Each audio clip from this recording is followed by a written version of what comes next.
All rise.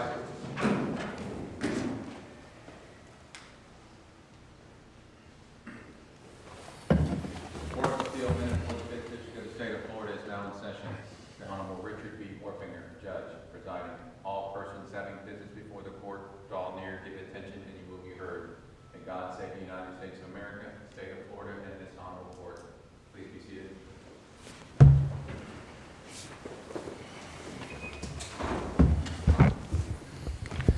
Good morning and welcome to an oral argument session of the Fifth District Court of Appeal. As the Marshal said, I'm Judge Orfinger, and I'm joined on the panel today by Judge Tom Sawaya on my right and Judge Rand Wallace on my left. If you have a cell phone, we'd appreciate it if you'd silence it so we don't interrupt the parties while they're making their arguments. The first case on the docket today was Barrington versus Bayview, and oral argument was dispensed with on that. And also oral argument was dispensed in Holder versus Wells Fargo, so hopefully nobody's here for those cases. We've got 4 cases on the docket today. I think our plan is that we will hear the first 2 cases and then take a morning break, and the attorneys are invited to join us in the attorney's lounge for coffee if they choose to. So with that, we will go ahead and call the first case. The parties, all the cases are civil, so the parties will have 20 minutes per side. Let me just reset the clock. 20 minutes per side. The appellant can reserve as much time as you choose. The clock is set at 5 minutes, but if you want something other than that, let me know. When the light flashes orange, you are into your rebuttal time. So with that, we'll go ahead and get started with Pennymack versus Francis. Morning. Good morning. Morning. I'd like to reserve 10 minutes, being a little cautious, but if we eat into that, I don't mind at all. All right. May it please the court, my name is Adam Schwartz. I'm with Ackerman out of our West Palm Beach office, and I'm very thankful for the opportunities to discuss the issues that are presented to the court today during oral argument, which I hope will also include the meaningful reasons to treat compliance with the VA regulations incorporated into a VA note and mortgage differently than the required compliance with HUD regulations as set forth in this court's opinion in Palma. Could you speak up just a little bit? Yes. And should I start from the top? No, Okay. We've got it. Thank you. Okay. And there are meaningful reasons to treat them differently. Most directly, the VA regulations do not address acceleration or foreclosure. The VA regulations create duties that are incorporated into the contract for the holder to comply with within a certain number of days after default. And that's how Mr. Stopa frames the issues as well on the bottom of page 18 over to page 19 of his answer brief. And if you look specifically at the CFR sections that are at issue with VA regulations, you have 38 CFR 4350, and there's subpart G and there's subpart H, and that's at issue here today. And this subpart is the collection techniques and collection actions. And if you review both subpart G, which sets forth the actions, and subpart H, which identifies the type of things you need to discuss when you go to the property to have a face-to-face visit, nothing in those subsections says that these have to be done before the lender accelerates or forecloses. Now, even if all of the duties set forth in these regulations are covenants and incorporated into the contract, not every covenant creates a condition precedent. Under Florida law, it has to be clear, it has to be express, it has to be unequivocal. And that's because conditions precedent are disfavored. They impair our constitutional rights to access to courts. A simple way that I've come up after reviewing some of the case law is the legal sieve for determining whether a covenant is a condition precedent is about the size of a pinhole. Not everything makes its way through there. And if you look at paragraph 21 of the mortgage that's at issue in this case, it says prior to acceleration, the lender has to send a letter. And that letter looks like your standard paragraph 22 letter.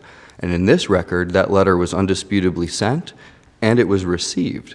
So pursuant to the 4 corners of the contract, The acceleration condition precedent was complied with. And if you review the regulations that are incorporated, nothing changes. There's no duty created to act before acceleration or foreclosure, and there's nothing inconsistent between the contract and the regulations that would require us to modify the contract to be consistent with the regulations on this point. Counsel, Yes, Your Honor. did the trial judge ever rule on the conditions precedent, or did the trial judge base its ruling on the statute of limitations? Yes, Your Honor. So the motion for involuntary dismissal was argued, and it made two bases: statute of limitations and failure to comply with VA regulations as a condition precedent. The order granting the involuntary dismissal only adjudicated the statute of limitations issue. But this court could PCA on a Tipsy-Coachman analysis if it were to be of the opinion that DeLong was correctly decided and that the plaintiff failed to prove evidence in its prima facie case that it complied with those VA regulations as a condition precedent. So yes, you're right. The order only came out on that, but it was argued at the time of the motion for involuntary dismissal. So I think it is within the framework. So I guess I'm just trying to figure out the lay of the land. I mean, if we disagree with the trial judge on the statute of limitations, and I understand, I saw your supplemental authority on that, and I understand, you understand our case law. Yes, on that. and I believe over the summer the Klebanoff case came out that kind of distinguished Hicks of being a stipulation case, and if there's all subsequent payments proved or alleged, that you can survive a statute of limitations defense. Right. So if we were to reverse the trial court on the statute of limitations, what's your position on us ruling on the issue of the VA conditions precedent when the trial judge hasn't ruled on that? I think that if you were to reverse solely on the statute of limitations ground, it would be remanded for further proceedings, but the plaintiff didn't put in any evidence that it complied with the VA regulations in its case in chief. It would be subject to another involuntary dismissal, and we'd be right back here. And I think that it is framed for the court to decide today as well, because we could be receiving a PCA against us on a Tipsy-Coachman analysis because there wasn't any evidence of compliance with the VA regulations in the plaintiff's case in chief. How do you distinguish our case, DeLong? Yes, Your Honor. So in DeLong, there's two parts to it that go together. On the second page of DeLong, it says, "We see no meaningful reason here to treat compliance with the VA regulations incorporated to the note mortgage differently than the HUD regulations." And there is a difference. And if you go to the first page of DeLong, DeLong sets forth that there are these duties that are incorporated into the mortgage, and I agree with that. But then it goes on to say, quote, "including the lender's ability to accelerate payment of the secured indebtedness upon DeLong's default."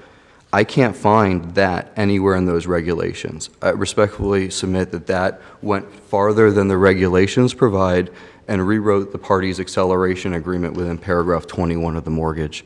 So if we were to agree with you, do we need to consider this case in bank to recede from DeLong, or do you think that that's just dicta? Well, if it can be distinguished on the basis of dicta, I think that is definitely an avenue for the court to go down.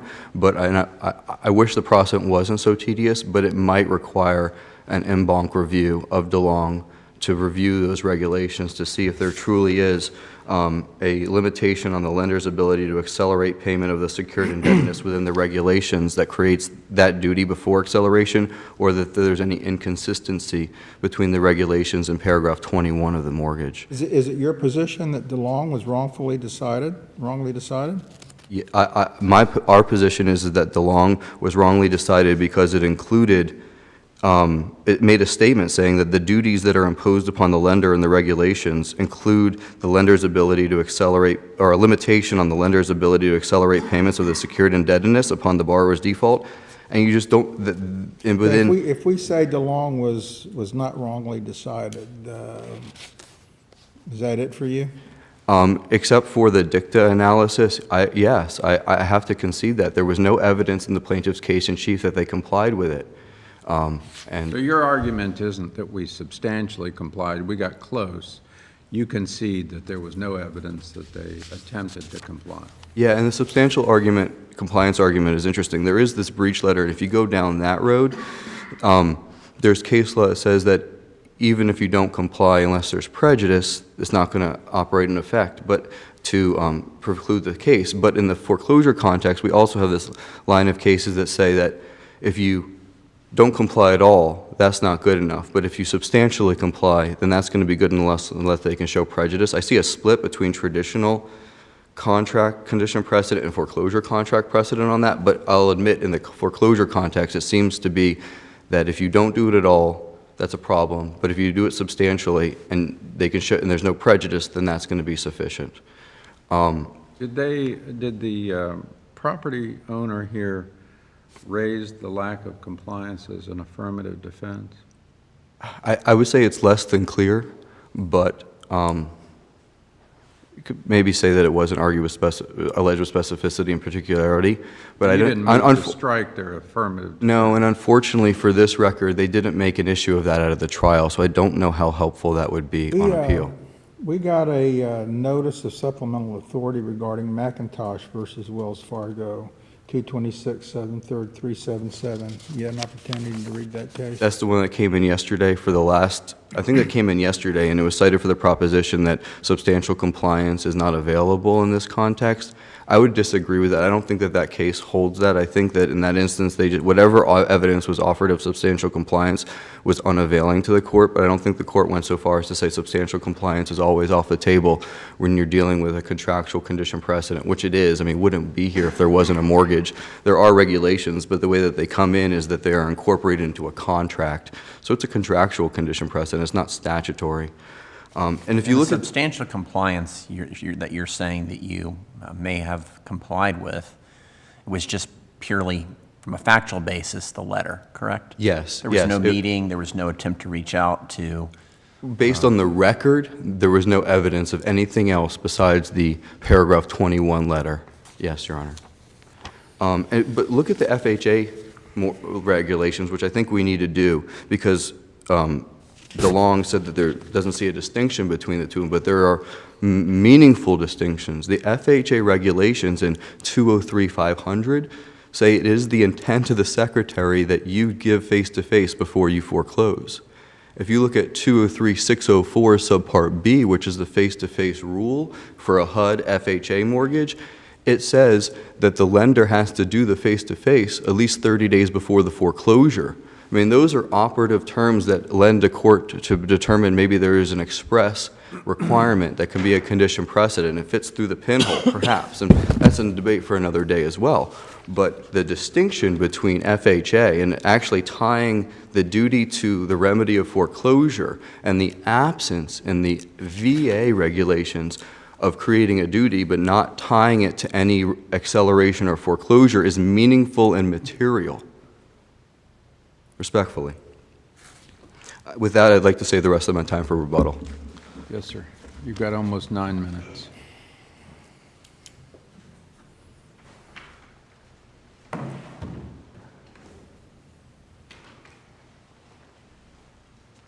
Good morning. May it please the Court. I'm Mark Stopa, counsel for the appellee. Your Honors, I'm not going to try to argue that the statute of limitations justifies an affirmance, because this Court's precedent, unfortunately, does not support that position. It did at the time of the answer brief, but it does not now, so I'm not going to argue that. In the same vein, I submit my opponent should not be arguing that that a reversal is appropriate based on the second issue in the answer brief, and that is the compliance with VA regulations, because this Court's decision in DeLong is materially indistinguishable. It's directly on point. It holds that this is a condition precedent. To answer one of Your Honor's questions, there is no possible way to reverse this decision without going en banc and unwinding the decision in DeLong, and I submit it's pretty clear that there's not a basis to do so. The operative distinction, in my mind, what I've always believed is the operative distinction, and what this Court has followed in Diaz and Palma and DeLong, is that the note and mortgage here specifically incorporate the VA regulations, just like they do in the FHA context. And that is the dispositive distinction with Diaz. In the Diaz decision, the note and mortgage did not incorporate the regulation in question, so this court ruled that that issue was hence not a condition precedent. In the Palma decision drafted by Judge Wallace and argued by me, the distinction was that they were incorporated into the terms of the note and mortgage, just as in this VA context. So I submit that DeLong is correctly decided. A couple other similarities that are important. Both are federally insured. In the FHA... I want to make sure I understand your position regarding the compliance with the regulations. If the trial court, and it's pretty clear the trial court issued its ruling based on the statute of limitations, if we think that's wrong, your position is we should not move on and look at the issue as to whether those regulations were complied with? No, I'm saying that you should. I think that's basic tipsy coachman, and I think my opponent concedes that even if you reverse on the statute of limitations issue, that you should still be affirming based on... I think I misunderstood you earlier then. Okay, you cleared that up for me. Okay, yeah, I submit a PC, my opponent talked about a PCA. I submit that is the appropriate result here based on DeLong, because even if you thought a reversal was appropriate, if we only had the statute of limitations issue, you can't reverse if the VA issue also gives rise to a dismissal. Well, according to opposing counsel, if we decide that DeLong was rightly decided, and we have to presume that it was, and that's basically it for him, he said that... Right. This panel is bound to follow DeLong. The only way that you couldn't is if you went in bank, and I submit there's simply not a reason to go in bank. That's why I was arguing that DeLong is correctly decided and you shouldn't be going in bank. It correctly ruled that VA loans do operate as a condition precedent to foreclosure because the pertinent terms are incorporated into the note and mortgage, not just in the terms of the note and mortgage, but there's a specific VA regulation that says as a matter of law that those are incorporated into the terms of the note and mortgage, just like in the FHA context. So this court ruled in the FHA context that those regulations operate as a condition precedent because they're incorporated into the parties' agreement. This works the same way in the VA context, and the operative distinction is with Diaz, where they weren't incorporated, it was not a condition precedent. And I also submit that the existence of federal insurance is notable in this context. One of the reasons why the courts treated FHA regulations as a condition precedent in the FHA context is because of the existence of insurance. Basically, there's cases which provide that if a lender wants to avail itself of the benefits of government insurance, then it should have to do what the government says before it accelerates and foreclose. Well, the same analysis applies here. This is insured, and so if the lender wants to get the benefits of insurance such that it essentially gets a risk-free loan, then it should be doing what the government says before it accelerates and forecloses. Well, what the government says here was codified into the regulation in question, 364350. And, I'll get into that a bit in terms of the facts of this case. My opponent correctly concedes there wasn't any evidence at all in the prima facie case at trial to prove compliance with that regulation. Talked about substantial compliance a bit, which I really found troubling because the regulation clearly requires a phone call, which undisputedly never happened. They're relying solely upon the letter, but the letter under subsection 4 had to be sent within 82 days. And that's spelled out in the DeLong decision as well. This letter was sent 1,699 days after the default. It's supposed to be 82. That's not substantial compliance. The letter also has to, under the regulation, specify that the intent of servicing is to retain home ownership whenever possible. This letter didn't do that. The letter is also supposed to have 2 specific paragraphs which are spelled out in subsection B4. The delinquency of your loan is a serious matter, and then spell out some of the consequences. Those 2 paragraphs. Those aren't in there at all. Now, under this court's substantial compliance analysis, even if we thought substantial compliance applies here, which I'd submit it doesn't under McIntosh, but even if it did, when you're missing one element, one required element, like in Samaru, they were missing one element in the paragraph 22 context, the right to reinstate after acceleration, you ruled that the letter doesn't substantially comply as a matter of law. Here, this one was missing at least two elements. Didn't specify the intent of servicing is to retain home ownership. It was missing those two required paragraphs. And then the third issue, 1,699 days after the default instead of 82. That's clear, and missing the phone call entirely, missing the face-to-face meeting entirely. That's clearly not substantial compliance as a matter of law.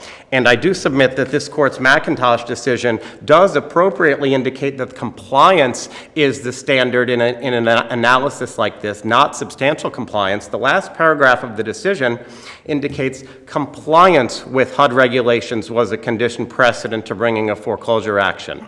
And then it rejects the substantial compliance argument as unavailing. And why is that? Because in a statutory condition precedent, the Florida Supreme Court says in StressCon that you can't have a substantial compliance analysis.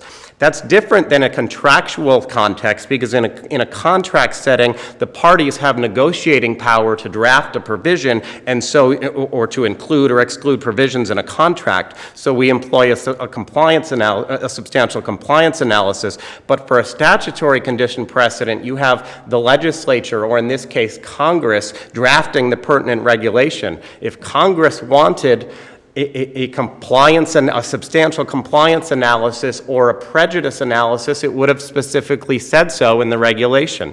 When Congress doesn't say so, then you don't get to rewrite the regulation from the bench by imposing a prejudice or statutory or substantial compliance analysis. That's what the Florida Supreme Court said in StressCon, and there are many decisions following that, for instance, Mededo. Now, in response to that, my opponent says, well, but this is really a contractual condition precedent because it's incorporated into the terms of the note and mortgage. But I submit that what it really is a statutory condition precedent, because the operative distinction is, do the parties have ability to negotiate the terms? Right? In the paragraph 22 context, they, at least in theory, have the ability to negotiate those contract terms. The parties don't write these regulations. Congress does. So when Congress drafts them without a prejudice analysis and without substantial compliance being part of the statutory criteria, then this court can't rewrite them to include that. So you have you have the compliance analysis, as this court correctly ruled in McIntosh. Now, I have touched on prejudice. Prejudice is clearly not an element when you have a statutory condition precedent. But even if you had thought that prejudice was somehow a factor here, my client showed prejudice because, and it was undisputed, that she was continually 1 month in arrears due to an error by Bank of America, an accounting error, and she testified that some sort of face-to-face meeting would have fixed the issue. This isn't someone who, she was 1 month behind, a simple accounting error, a face-to-face meeting would have fixed the issue. That's exactly, even if you thought prejudice was an issue, the type of prejudice that this court would contemplate in order to satisfy that element. Also submit it's important in the prejudice analysis to note that in Palma, this court reversed and required a dismissal without regard for prejudice. Prejudice clearly not a factor. In fact, after that decision came out, the lender moved for rehearing solely on the issue of prejudice, and this court denied that. It denied that motion just a couple days later. So Palma, De La Cruz, DeLong also, they all require dismissal irrespective of prejudice. Now, they don't specifically say prejudice is not an element, but by requiring a dismissal without discussing prejudice, they are necessarily all saying prejudice is not an element, not a criteria here. Now, this court ruled the same way in the paragraph 22 context in Figueroa. In the Figueroa decision, where there was no letter sent at all, prejudice is not an element. If you don't comply at all, there's no prejudice component to that. Prejudice only came into the analysis when there was, in the paragraph 22 context, when there was actually a letter sent and the letter was just missing some technical information. Like Gorel and Vasilevsky, the notice was supposed to give 30 days notice. and it gave 28 and 29 days and otherwise comported with the requirements of paragraph 22. That's the only context where prejudice analysis comes into play. We just don't have anything like that here at all, where there was no phone call, no face-to-face meeting. The letter was missing 2 or 3 elements that were required under the regulation as a matter of law. So we just, for all those reasons, just don't get into a prejudice analysis at all. So I submit, Your Honors, that even if you think a reversal is required based on the statute of limitations issue, and you know, I'm frankly feel like it's incumbent upon me to acknowledge that it would be if that was the only issue. The Tipsy-Coachman doctrine requires that you assess the VA regulations issue, and it's pretty clear that there's no basis to reverse in light of that issue. Just because the lower court didn't grant the dismissal on that basis, the issue was argued below. A basic Tipsy-Coachman analysis indicates that you can't outright reverse the entire decision without considering that issue, and my opponent appropriately concedes that DeLong is on point, and this is a condition precedent and requires an involuntary dismissal. I think it's also important to note here, and another reason why you shouldn't go in bank and reconsider DeLong is that even if you were to somehow agree with my opponent's argument that DeLong does not create a condition, that the VA regulation is not a condition precedent, the question becomes, well, what is it? If it's not a condition precedent, then at minimum it has to be some sort of a defense, right? So even if you thought that an involuntary dismissal on this basis was not appropriate when the plaintiff rested its case, which I submit that it is, even if we got to the defense case, even if it were a defense, we proved the issue in our defense case. There was certainly competent, substantial evidence in order to conclude that the issue was proven in the defense case. For instance, you had my client's testimony, which was unrebutted. There was no rebuttal case indicating she never partook in a phone conversation with a lender regarding any of these issues. She never had a face-to-face meeting, and there were no other letters other than the one letter that they're relying upon. So that's it. That proves that even if the burden were on my client by virtue of some sort of a defense, that proves the issue. We proved our defense case, even to the extent that that existed, so there's no basis to reverse on those grounds either. There's nothing my opponent can say there to create a reversal where we clearly proved the issue in the defense case, because all that they had is the letter, and the letter is clearly insufficient for the reasons stated. Now, one of your honors asked my opponent about the pleadings, how this was pled. The pleading was frankly not ideal, but it is dispositive that my opponent did not challenge the sufficiency of the pleading at trial and did not challenge that issue in the initial briefs at all. Now, the way this was pled in the answer was to say that they did not comply with the VA regulations set forth in Chapter 38. Ideally, it would have included the specific CFR that we're talking about. Didn't. However, they didn't challenge that issue at trial, so the issue was hence litigated by consent and waived. I cited several cases in the brief for the proposition that you can't challenge the sufficiency of the pleadings for the first time on appeal, and then they didn't even challenge the sufficiency of the pleadings even in the briefs. Wasn't done in the briefs either, and my opponent appropriately conceded that that's not an issue that they can prevail on. So the sufficiency of the pleadings is not an issue here, it having been waived, and the dispositive issue having been litigated by consent, not only by the arguments, but in the defense case as well, because in the defense case, all of this testimony came out both from my client and on cross-examination from the lender without any sort of objection to the way that the issues were pled or anything like that at all. So I'm happy to answer any questions that your honors may have about this fact pattern, but I submit that an affirmance is the only correct result based on the second issue set forth in our answer brief, probably by PCA, unless the court wanted to clarify some of the issues that I've discussed here. Thank you, your honors. You counsel? Hello. I agree that the regulations are incorporated into the contract. They become covenants, but not every covenant becomes a condition precedent. And As counsel says, though, if it's not a condition precedent, then what is it? and what is it? Yeah. What's your view of what is it? We've talked about that a lot internally, and so you want to say, well, is it an affirmative defense? And it can't be an equitable defense, right? Because there's a case called Congress Park that relies on other cases out of the 4th DCA, and it says that if you have a breach of contract claim, breach of contract, which these are now covenants of the contract, as not nice as that may be, it's not a equitable defense.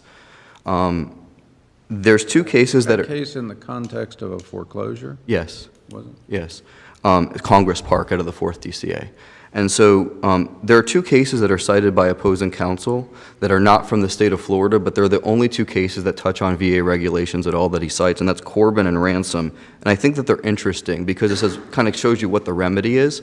In both of those cases, the borrower brought a breach of contract claim against the lender for failure to do these covenants that are incorporated from the regulations, and they survived the motion to dismiss. And those were, he had admitted 2 federal court orders denying motions to dismiss. I respectfully submit that if the borrower believes that these covenants haven't been complied with, then their remedy is to bring a breach of contract claim, and the court can analyze that under any dueling breach of contract claims. You have the lender saying you breached by non-payment default. You have the borrower saying, here's my counterclaim, you didn't live up to your obligations under the covenants, and there is a procedure in the lower courts to hash that out. But it's not a condition precedent. It's not expressed, clear, and unequivocal. It doesn't fit through the pinhole. There's no connection between acceleration or foreclosure in the compliance with those regulations. And I respectfully submit, as humbly as I can, that when this court said that those regulations also limit the lender's ability to accelerate payment of the secured indebtedness, they rewrote paragraph 21 of the mortgage. And that's not fair to either party, and we can't respectfully be rewriting contracts like that. And as unfortunate as it is and as tedious it is I think that it has to be en banc review to go back and look Your at position on the HUD regulations under McIntosh. McIntosh said those are conditions precedent. Here we are talking about VA regulations. So Is your position that the HUD regulations in McIntosh would not be conditions precedent either? well, two things to that. One, I just want to frame it. Today, it's a de novo review of their initial burden to prove that the VA regulations are conditions precedent, and there are meaningful differences between FHA and VA. Now, let's just look at FHA for a second. In FHA, it's a much closer call to whether Palma got it right or wrong. In the FHA context, you have 203-500, where the Secretary of HUD says, it's our intent that you shall not commence foreclosure until you do face-to-face. And then if you go to 203-604, subpart B, it says you have to do the face-to-face at least 30 days before you commence foreclosure. That seems to be express, right? Some express intent and an express requirement. And I think that if you looked at it from that context, it might fit through the pinhole, so to speak. But the problem with FHA is you also have another subpart, 203-400, and that is the program that you have to go through in the procedure to get your insurance benefits. And that includes going through the foreclosure process, completing foreclosure, and then applying to HUD for your insurance benefits. And if you look at 203-500, it says, failure to do face-to-face shall not be a basis for the Secretary to deny you your insurance benefits, a process that can only be completed through foreclosure. So I think the analysis that the court would want to do there is it express enough that it is a condition precedent under Florida law? Because the contractual agreement between the parties in an FHA context is much different than the contractual agreement between the parties in the VA context. The way that the HUD regulations come into play with the HUD mortgage, it says you are not permitted to foreclose unless permitted by the regulations of the HUD Secretary. So you have to take 203-500 where it says it's the Secretary's intent you do this before you foreclose, and 203-604B where it says you have to do this before you have to do face-to-face before you can close, and say, is that express enough on the issue of whether you're permitted to foreclose or not, in light of the HUD also saying that failure to do face-to-face is not a basis for you to go forward with your foreclosure and get your insurance benefits. I think you want to look at the remedy there, because yes, there are duties that are imposed on a FHA mortgagee. It's the intent of the Secretary you do it, the face-to-face in a HUD context, and 203-604B says there's a duty to do it at least 30 days before foreclosure. But are you still permitted to foreclose even if you don't comply with those duties? And there seems to be a little bit of a gray area there that 203, 500, and 400 say that you still are permitted to foreclose even if you don't comply with those duties. That's not an issue for today, but that's my thoughts on whether Palma was rightly, I guess, whether in the HUD context, how that goes down. And I would love to have that argument on another day, but it's not for today. But for today, there are meaningful differences, and those meaningful differences are so much that I respectfully and humbly submit that when the court issued DeLong, it added additional requirements to the right of acceleration that are not found in the VA regulations nor in the contract between the party. And I respectfully request that you sit en banc and recede from that because it unconstitutionally rewrote the party's contract.